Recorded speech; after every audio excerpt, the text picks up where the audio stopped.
et merci d'avoir pris sur votre temps pour venir à cette petite rencontre. Tout d'abord, je tiens à excuser Monsieur David Lapartien, notre président du conseil départemental, retenu ce matin par d'autres obligations, et vous vous en doutez, il en a énormément. Donc, moi-même, Gérard Pierre, vice-président en charge des routes et des infrastructures, il m'a chargé donc de le représenter ici pour l'opération de ce matin, mais aussi il m'a chargé de vous transmettre son amical salut. Alors, après l'inauguration du premier tronçon donc, de ce contournement de Lotminet, le 8 janvier dernier par David Lapartien, nous sommes aujourd'hui réunis pour vous présenter l'avancée de ce contournement de Lotminet, mais aussi plus particulièrement aujourd'hui, on assistera à la mise en place des poutres de la traversée de l'Ével, du futur pont de l'Ével, entre Évélis et Moréac. Et donc cet ouvrage va nous permettre justement de faire un lien important pour pouvoir accélérer le deuxième tronçon qui, vous allez le voir, Xavier Domaniecki, le directeur des routes, va vous montrer dans la présentation des travaux, ce nouveau tronçon devrait être ouvert avant l'été si tout va bien, Xavier, normalement. Et donc ça sera une nouvelle phase pour engager ensuite la dernière tranche importante. On peut dire qu'on a rattrapé le retard, comme je ne vais pas revenir sur les conséquences et les problèmes que nous avons eus sur ce gros dossier. On avait pris un peu de retard et pour différentes raisons. Et là, on peut considérer qu'on aura rattrapé le retard et la finalité de ce contournement de Lotminet est prévue en 2024 et on devrait non seulement tenir les délais, mais peut-être faire mieux, réussir à tout terminer avant l'échéance qu'on s'était fixée. Donc c'est de bon augure, mais vous allez voir aujourd'hui les conditions de travail et ce qu'on va faire. Je voulais dire aussi que nous avons mis un accent important sur l'aspect environnemental de ce chantier, certes réclamé par les services de l'État. Mesdames et messieurs les élus, vous le savez combien les services de l'État nous demandent de monter des dossiers importants là-dessus. Mais là, dans ce qui nous concerne aujourd'hui pour la traversée de l'Ével, nous avons prévu une passerelle spécifique à la faune du secteur pour améliorer les conditions d'aller et venue d'un port, d'une rive à l'autre sans problème. Vous verrez, on tient compte de ces éléments importants en termes environnementaux. Donc voilà. Alors, sur tous les aspects techniques et tout, je vais passer la parole à Xavier Domaniecki qui va vous présenter les travaux déjà réalisés, les travaux importants que nous allons voir sur site aujourd'hui, et puis la poursuite de ce beau projet. Mais aujourd'hui, c'est la section Port-le-Gall-Sibiac. Merci. À toi, Xavier. Voilà, je ne sais pas si c'est mieux avec le micro. Voilà, donc ce qu'on vous propose de présenter, c'est en deux temps. On va avoir un premier temps ici, et ensuite on voulait vous réunir, parce qu'effectivement il y a des consignes de sécurité à minima pour aller sur le chantier derrière. C'est un chantier, vous verrez, il y a quand même des engins très très lourds. Et donc voilà, on veut qu'il y ait des mesures de sécurité adaptées. On a d'ailleurs un coordonnateur sécurité professionnel qui nous accompagne sur tout le chantier pour ces mesures de sécurité. Donc on vous distribuera, pour ceux qui n'ont pas, un gilet, juste à la fin de notre présentation, qui va durer 20 minutes, une demi-heure maximum, avant d'aller sur le chantier. Voilà, on préfère prendre toutes les précautions utiles. On ne souhaiterait pas qu'il y ait une grue qui s'écrase sur un de nos conseillers départementaux. Voilà, donc on préfère assurer le coup. Ça a une certaine valeur importante aussi pour nous les agents, puisque derrière c'est toute la politique qui en dépend. Voilà, donc pour cette section, donc Gérard Pierre, vice-président et en charge avec Thierry Poulin de la commission infrastructure, donc suit ce dossier de près. Je reviens rapidement sur quand même les grands principes de ce dossier. C'est un dossier très important qui date déjà depuis 2006 en termes de déclaration d'utilité publique. Donc un chantier au total qui fait 12 km. Il faut revenir sur les grands moments. 5 échangeurs, 11 ouvrages d'art. Donc avec des communes traversées de Bignon, Lotminet, Moréac et Évélis, qui Il y a le regroupement de plusieurs entités. Et un point important quand même, 60 millions d'euros.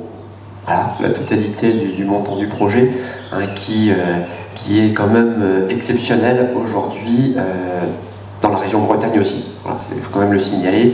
Et c'est une opération qui est entièrement financée seule par le conseil départemental. Alors que la maîtrise d'ouvrage et la maîtrise d'œuvre sont assurées en fait directement par le conseil départemental en régie. Donc ce sont les services départementaux qui accompagnent ce projet et qui ont la responsabilité de la maîtrise d'œuvre.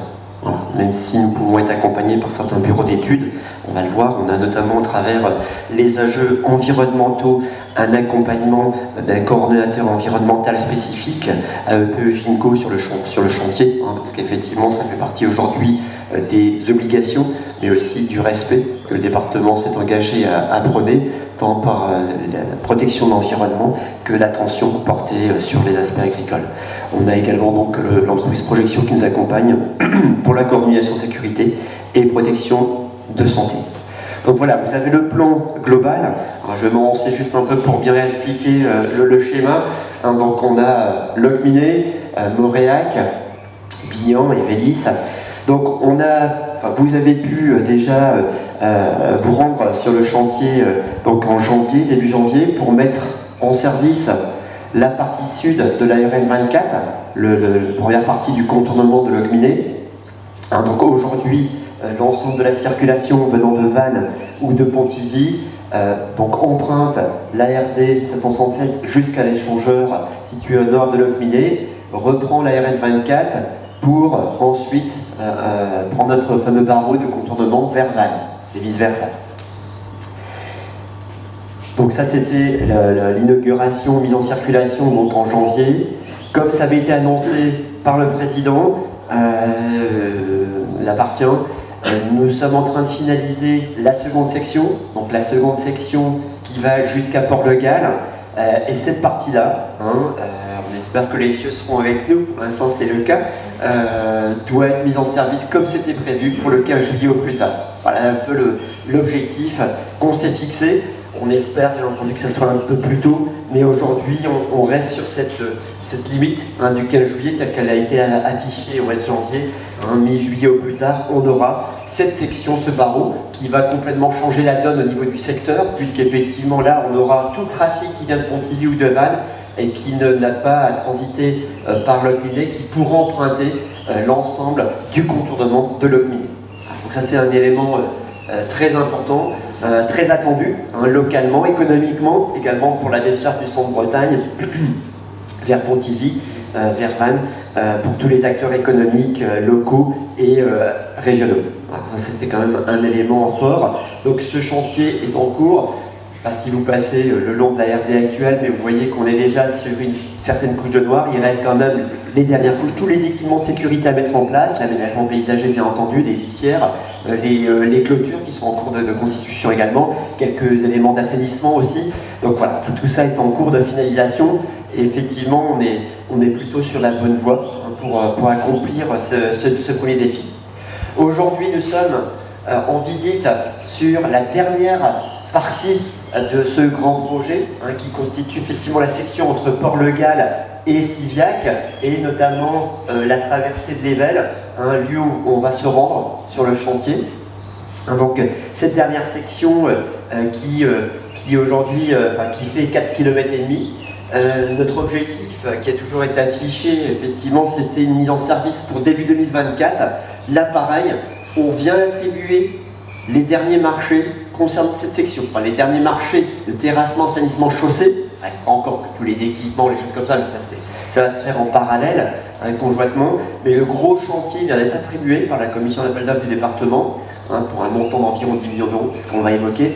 Et effectivement, notre objectif, c'est bien effectivement une mise en circulation pour début 2024. En réalité, au regard des premiers échanges qu'on a pu avoir avec l'entreprise, il se pourrait qu'effectivement ce soit un peu plus tôt quand même, ce qui permettra effectivement d'accentuer encore la satisfaction et l'attente des usagers.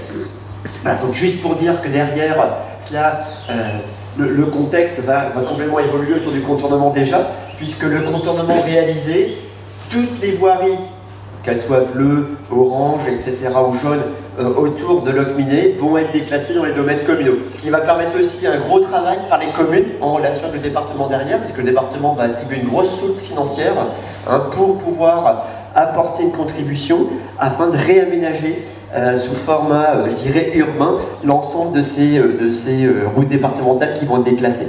Voilà, donc ça c'est important de le signaler. On a quand même 5,8 km de RD qui vont rentrer dans le domaine communal. Et vice-versa, il y a à peu près 800 mètres de voies communales qui vont rentrer dans le domaine départemental pour un échange. Et il faut savoir qu'il y a un montant d'une soulte de plus d'1 million d'euros qui sera versé aux collectivités locales.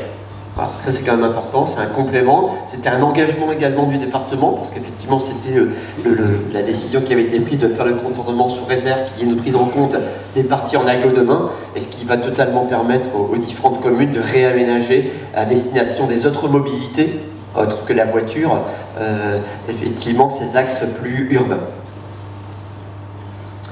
Voilà, la section pour le GAL, Stiviac, donc comme je vous le disais, c'est 4,5 km. Donc ça concerne les communes de Mauriac et Velis. Le montant de cette partie d'opération avoisine les 22 millions d'euros. Donc sur les 22 millions d'euros, on a un démarrage des travaux de la section qui va démarrer là au mois de mai. Nous venons de notifier le marché, donc le marché qui a été attribué il y a à peine 15 jours donc au groupement Eurovia Bretagne-Lessard, TP, pour un montant d'environ 10 millions d'euros. Qui n'est pas rien, effectivement, aujourd'hui en Morbihan comme montant de marché. Et le démarrage effectif des travaux lors de service est programmé pour normalement le 9 mai. C'est la date qu'on a conclue avec les entreprises pour ce démarrage de cette section de chantier. Les ouvrages, ils sont faits, excepté effectivement autour de l'Ével, le chantier qui reste à terminer. On va vous donner le calendrier pour ça. L'objectif c'est de réaliser les terrassements, l'assainissement et les chaussées concernant cette section de 4,5 km. Donc voilà, donc le groupement maintenant il est bien connu, donc on aura un groupement chargé des travaux d'enrobé Eurovia et des travaux de terrassement, assainissement et gynécologique par les SAR. Donc rapidement pour revenir, effectivement, c'est toute une préparation pour aboutir à ces travaux. Préparation d'abord avec la partie aménagement foncier, puisqu'effectivement on a aménagement foncier sur les 3 communes concernées autour du projet qui a été réalisé, qui est en cours de finalisation. Il restera donc tous les travaux connexes à finaliser également, travaux d'aménagement. On a également tous les marchés qui ont été nécessaires, toutes les acquisitions foncières qui ont pu être finalisées avec effectivement les notaires, les services fonciers. Ne pas oublier également les gros travaux autour de l'archéologie. Il y a eu des expositions qui ont été présentées, échangées. On a trouvé pas mal de choses intéressantes. Et bien sûr, tous les études de conception du projet qui ont pu avoir lieu. Donc voilà un peu le tracé. On a un peu ici une image, une photo aérienne de l'endroit où nous allons nous rendre tout à l'heure. Donc on a un passage inférieur dit de Kerjan, le passage intérieur de Stiviac, et on va se rendre sur un ouvrage concernant l'Ével, qui est effectivement une barrière, une trame bleue, très important dans le secteur d'un point de vue environnemental et pour lequel, bien entendu, toutes les précautions, et vous le verrez, que vous constaterez sur le terrain, ont été prises pour assurer la protection de l'environnement durant ces travaux. Donc voilà, donc en phase de terrassement, quelques chiffres quand même sur cette section pour le GAL Stiviac. On aura effectivement du décapage de à peu près 50 000 m3 de terre, des déblais pour 350 000 m3, des remblais pour 220 000 m3. Vous voyez, on essaie de trouver toujours un équilibre déblais-remblais, pas toujours simple, mais on essaie de rechercher, et de la fourniture de matériaux extérieurs pour 34 000 m3. En termes d'assainissement, on aura donc 6 ouvrages d'art hydraulique de rétablissement avec un beau viaduc qui va être construit, 4 bassins.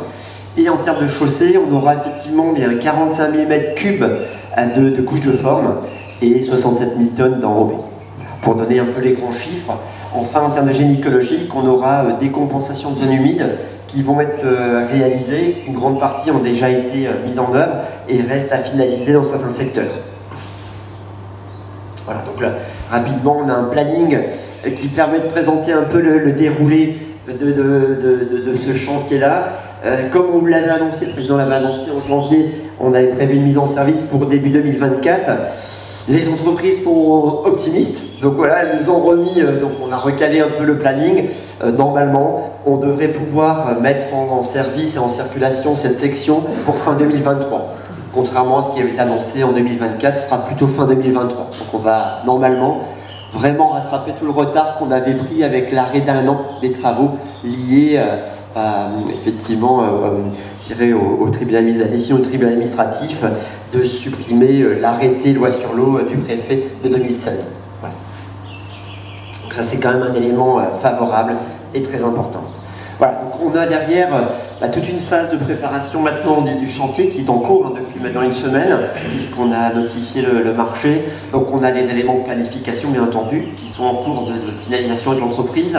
On a tout un travail de mouvementaire qui reste à finaliser aussi avec l'entreprise, parce que l'objectif c'est d'éviter d'aller taper dans les terres, de pouvoir faire ces échanges et de permettre d'avoir un équilibre des blés remblés. On va avoir des dégagements d'emprise qui vont permettre de dérouler du chantier. On aura de l'assainissement provisoire, bien entendu. La protection des zones sensibles reste une finalité et un objectif. Et enfin, effectivement, on aura toutes les coupures de voirie et dévoiements de réseau qui sont également intégrés dans ce projet-là. Donc avec notamment la prise en compte des exploitations agricoles qui reste un élément très important dans le secteur. Donc voilà, donc les travaux de génie écologique, voilà un peu l'endroit des 3 zones de compensation qui avait été décidé de zones humides sur la section Port-le-Gal-Siviac dans l'arrêté loi sur l'eau, et qui seront mises en œuvre comme cela a été fait effectivement sur la section du contournement de Locminé, la partie sud. Donc tous les travaux de génie écologique ont été réalisés pour le contournement bien entendu, puisque ça se fait systématiquement préalablement aux travaux. Ceux-ci ont déjà été réalisés, il reste maintenant effectivement ces 3 zones à formaliser, ça fait partie des étapes de préparation avant le gros démarrage et le déroulé effectivement des travaux de terrassement. Voilà, donc l'exemple du site de Kermartin-Est, on a une cartographie de l'état initial, la zone humide. Alors, je ne vais pas rentrer dans le détail, mais c'est pour présenter effectivement qu'on a un dossier de consultation d'entreprise concernant les plans de travaux de compensation avec un accompagnement d'une entreprise spécialisée, Gimco, qui nous accompagne effectivement durant le chantier pour éviter tout risque par rapport aux continuités floristiques et faunistiques. Voilà, donc on a quelques éléments que vous voyez de zones humides concernées par la compensation, donc des noues qui vont être reprises avec effectivement des éléments de reconstitution du patrimoine végétal et faunistique. Voilà, quelques travaux, l'exemple de Kermartin-Est encore une fois, avec également pas mal de réalisations de haies d'infiltration.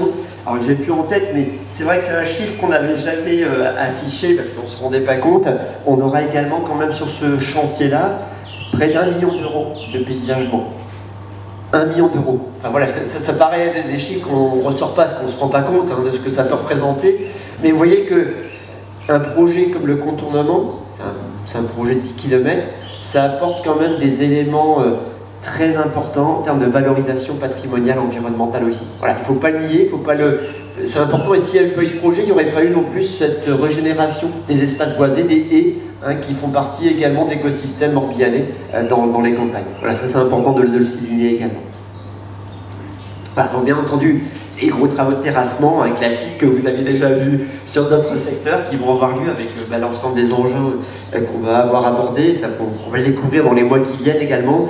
Les travaux d'assainissement, on aura effectivement quelques ouvrages hydrauliques préfabriqués comme on a là pour des continuités sur les carrefours, sous la route directement pour assurer ces continuités faunistiques, floristiques, tant pour certaines espèces.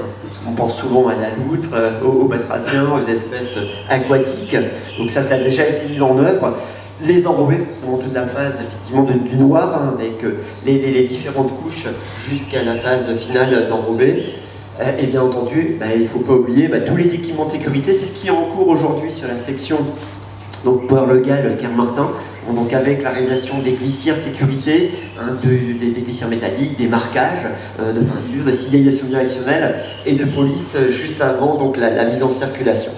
Ce sont les dernières phases très importantes qui nécessitent aussi des enjeux de sécurité pour l'usager.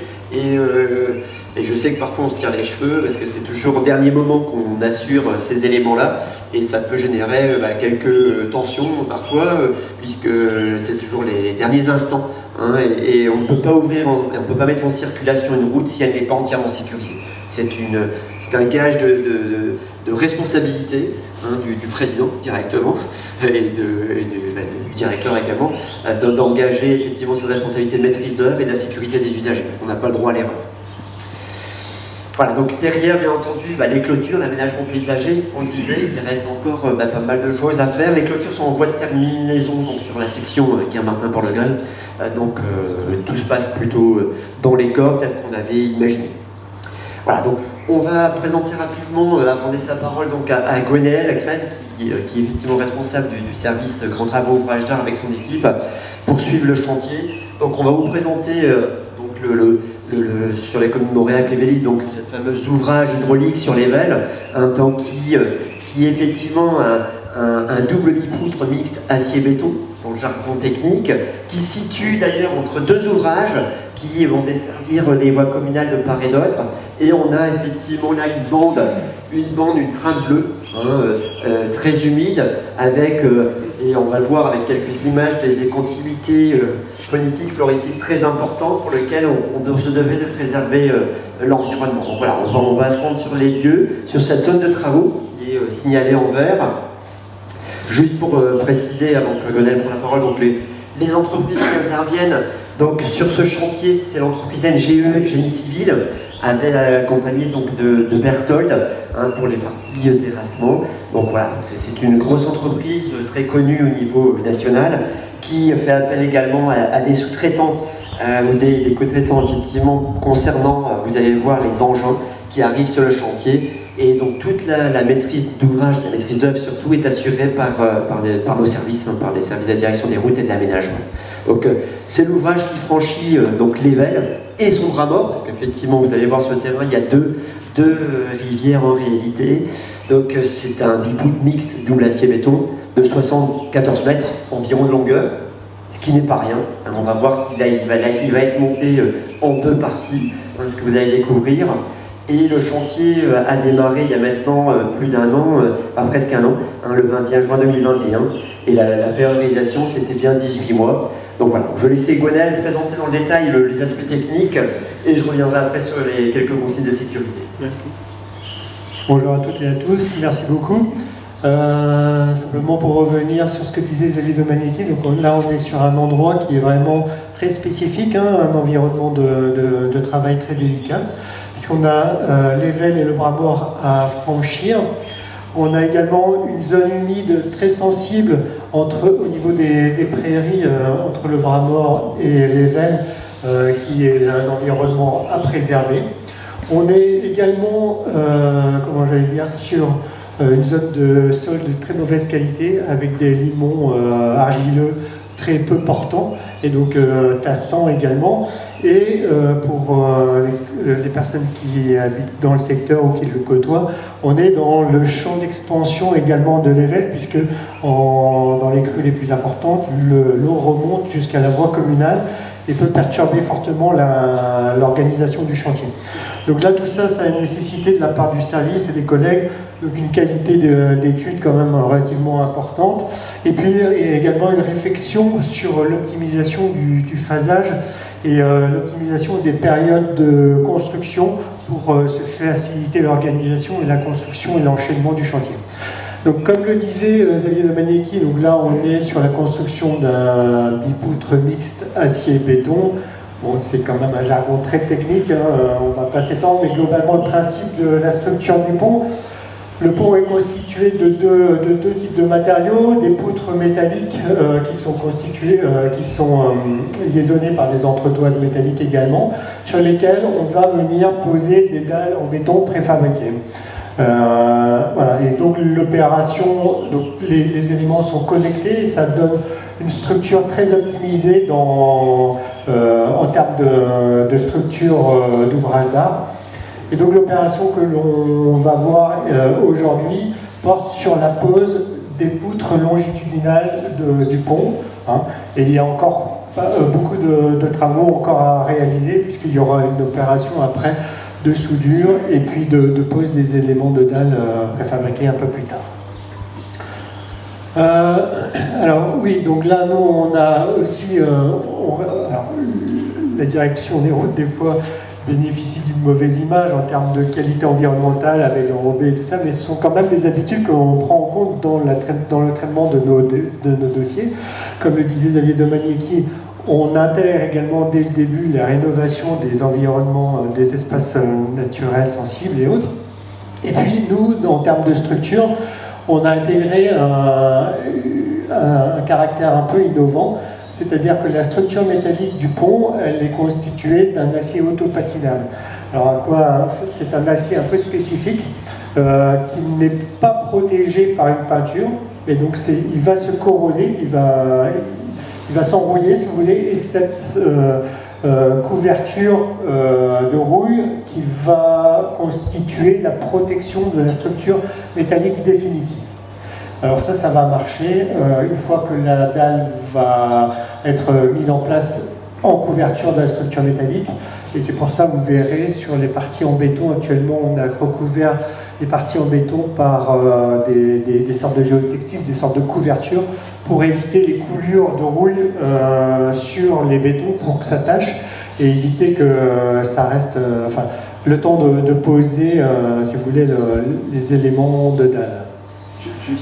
Juste pour signaler qu'en fait, on est le premier département en Bretagne à avoir mis en place ce type de dispositif il y a 5 ans avec le cantonnement de Pontivy, puisqu'on avait testé sur le cantonnement de Pontivy, je ne sais pas si vous vous souvenez pour ceux qui étaient déjà présents, un premier pont auto-patinable de Bretagne en Morbihan.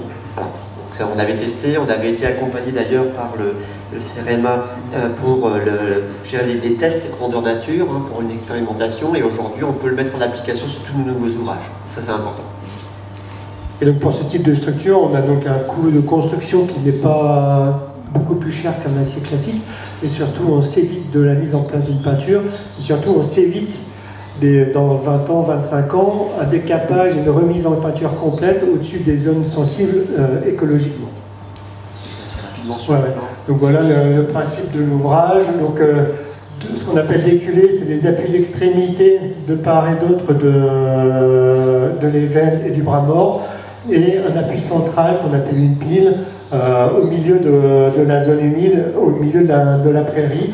Et donc ce qu'on appelle le tablier, c'est la structure sur laquelle on roule, qui est constituée donc, des poutres métalliques et des dalles préfabriquées. Donc les structures, c'est à peu près 15 mètres de profondeur pour pouvoir atteindre le sol. C'est ça. C'est bien, c'est ouais. Donc voilà, des coupes transversales, bon, c'est très technique, donc on va passer assez vite. On a des photos illustratives, voilà. Donc alors vous allez avoir un état des lieux du chantier, donc qui a commencé, comme le disait Xavier Domaniecki, au mois de juin l'année dernière. On a volontairement démarré à l'été l'année dernière pour justement faire ces travaux de premier remblai, de fondation, dans des périodes plutôt favorables d'un point de vue climatique, et sortir de la zone du champ d'expansion. Donc une attention particulière sur le volet, environnemental, avec une canalisation du bras mort pour franchir le bras mort de l'évêle et accéder à la plateforme.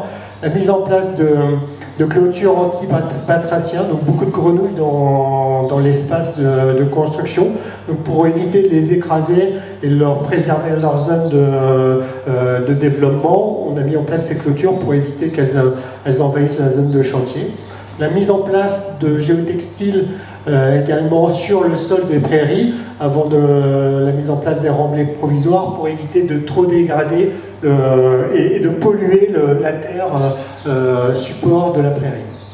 Donc vous découvrirez le couloir de faune qui se situe au pied de l'évêle, pour lequel vous pourrez peut-être voir un chevreuil ou un truc passer devant nous, en espérant que ça puisse arriver, puisque nous on l'a déjà découvert durant le chantier. Voilà. Donc on a démarré ensuite par ce qui s'appelle les travaux de pale-planche, c'est-à-dire qu'on enfonce des sortes de planches métalliques dans le sol, au niveau d'une part de la pile centrale pour constituer des sortes de caissons pour nous permettre de construire les appuis à l'abri de l'eau. Et au niveau de l'appui côté vanne, on a mis en place une sorte de parement, de parois en métallique d'une dizaine de mètres de profondeur pour éviter que les veines viennent s'écouler dans nos travaux de terrassement. Voilà les travaux de terrassement au niveau des appuis. Comme on était sur des mauvais sols, on avait très peur de tassement des remblais et de dégradation ultérieure de la chaussée. Donc on a terrassé à peu près 3000 m3 de sol pour les des sols limoneux de mauvaise qualité, pour les remplacer par des bons remblais pour pouvoir asseoir notre structure et éviter qu'elle bouge.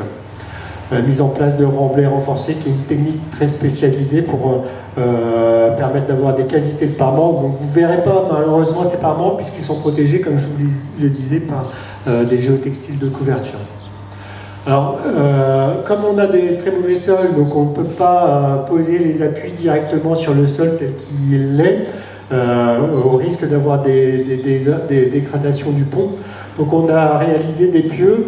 Qu'est-ce que c'est un pieu? C'est en fait une sorte de tube en béton que l'on creuse dans le sol pour transférer tous les efforts de circulation et les poids du pont vers le sol schisteux et granitique support qui est situé à 7-8 mètres de profondeur. Donc on a au niveau de l'appui central des pieux qui font 1 mètre de diamètre, donc qui font 80 cm de diamètre, qui font 9 mètres de profondeur, et au niveau des appuis d'extrémité, on a des pieux qui font 1 mètre de diamètre et qui descendent à peu près entre 14 et 15 mètres de profondeur dans le sol pour transférer les efforts et asseoir le pont de façon définitive et éviter qu'il bouge. On a ensuite construit la pile, au niveau de la partie centrale. Donc avec des terrassements, vous voyez, un peu délicats et très complexes. Il y a beaucoup de ferraillage pour reprendre tous les efforts qui descendent dans cet appui. Donc ça a mobilisé quand même à peu près 175 mètres cubes de béton et environ 15 tonnes d'acier au niveau de cet appui central. Donc on est quand même sur des grandes dimensions d'ouvrage, du gros génie civil. Ensuite, donc, on a réalisé le génie civil déculé. Donc, les déculés, donc, comme je vous disais, les appuis d'extrémité, vous verrez à peu près, on va se positionner devant cet appui-là tout à l'heure pour voir la manipulation des poutres. Et là, pour séculer, on est sur 250 mètres cubes de béton à peu près et 30 tonnes d'acier. Toujours sur des grandes dimensions. Et donc, voilà, on a une vue un peu d'ensemble. Donc la société Barazer a du coup ensuite réalisé les remblais de la plateforme. Donc c'est le remblai sur lequel on va circuler, et c'est un remblai qui va servir d'assise justement pour tous les engins de chantier, et notamment la grue qui va nous servir à poser les poutres tout à l'heure. Voilà. Donc en parallèle de cette construction chantier, donc était construit dans les ateliers de Berthold dans la Meuse, toute la structure métallique. Donc les poutres font, comme le disait Xavier Domanichi, presque 74 mètres de long, donc on ne peut pas les transporter d'un seul bloc. On la découpe en deux parties. Les premiers éléments de 40 mètres de long qui sont livrés sur chantier et qu'on va voir tout à l'heure. Et demain, il y a la livraison du tronçon complémentaire d'à peu près 33 mètres de long qui vont arriver également et poser demain matin. Donc ça, c'est assemblé sur chantier. Donc on va avoir cette opération de pose également. Donc chaque élément, pour vous donner quand même des ordres de grandeur, les éléments de poutre, chaque élément de poutre qui vont être posés tout à l'heure font à peu près 49 tonnes de poids propre. Et il va falloir les poser à peu près à 35 mètres de distance par rapport à la grue. Donc c'est ce qui nécessite une grue d'une dimension très importante. Bon, là, on n'a que des schémas de principe, mais vous verrez la dimension tout à l'heure en vous déplaçant sur le chantier. L'entreprise a mobilisé une grue de 800 tonnes. Moi, ça fait 12 ans que je suis au sein de la direction des routes. On n'a jamais utilisé encore ce type de grue. Et c'est une grue qui vient de Dunkerque, dans le Nord, qui est déplacée spécialement pour le chantier. Et elle est à 95% utilisée pour les chantiers éoliens, essentiellement. Voilà. Donc il y a une mobilisation de l'engin spécifique. Donc, pose du premier tronçon de poutre aujourd'hui, côté sud, côté Vannes. Cet après-midi, démontage des parties de la grue, le transfert côté Pontivy. Et demain matin, pose des tronçons complémentaires, des 4 poutres complémentaires côté Pontivy. Et après, en découleront un gros travail de soudure sur chantier avec des soudures vraiment spécialisées, des soudeurs spécialisés et qui vont à peu près enchaîner 4 à 6 semaines de travail sur le terrain en fonction de la météo pour connecter l'ensemble de ce mécano pour apporter de la solidité de l'ensemble de la structure métallique. Donc, en parallèle, sont construits également dans une usine dans le sud de la France des éléments de dalle sur lesquels on va rouler dans quelques mois. Donc c'est des éléments qui font à peu près 12 mètres de large par 2 mètres, 2 mètres 50 de largeur, qui sont construits en usine et transportés par camion sur place. Et ils vont être posés à la grue également sur les poutres qui vont être posées aujourd'hui. Et donc vous verrez sur les poutres, vous verrez des sortes de petits tubes métalliques là. Voilà, c'est ce qu'on appelle des connecteurs, si vous voulez. Donc les dalles vont être posées sur les poutres métalliques. On a laissé des réservations vides. Et vous verrez, les petits tubes vont rentrer dans ces réservations et on va venir faire un béton complémentaire de connexion. Et c'est ce qui permettra d'avoir une optimisation complète de la structure et une résistance très importante du tablier. Bon, c'est très technique, mais j'en profite un petit peu pour vulgariser mon métier. Voilà. Donc après cette phase de poutre, on n'aura quand même pas terminé, il y a encore pas mal de choses à faire. Je vous disais la pose des dalles, le ferraillage du tablier, la fin des remblais, et puis tout ce qu'on appelle les superstructures. C'est des choses qu'on voit un peu plus quand on roule sur nos ponts, donc la mise en place des étanchéités, des caniveaux pour la canalisation de l'eau pluviale, les dispositifs de sécurité et l'enrobé. Donc on espère pouvoir terminer la construction de ce pont pour la fin de l'été ou septembre ou plus tard, pour permettre également la continuité du chantier de terrassement, puisqu'il va falloir faire la liaison et le passage au-dessus de l'évêque par les chantiers des engins de terrassement.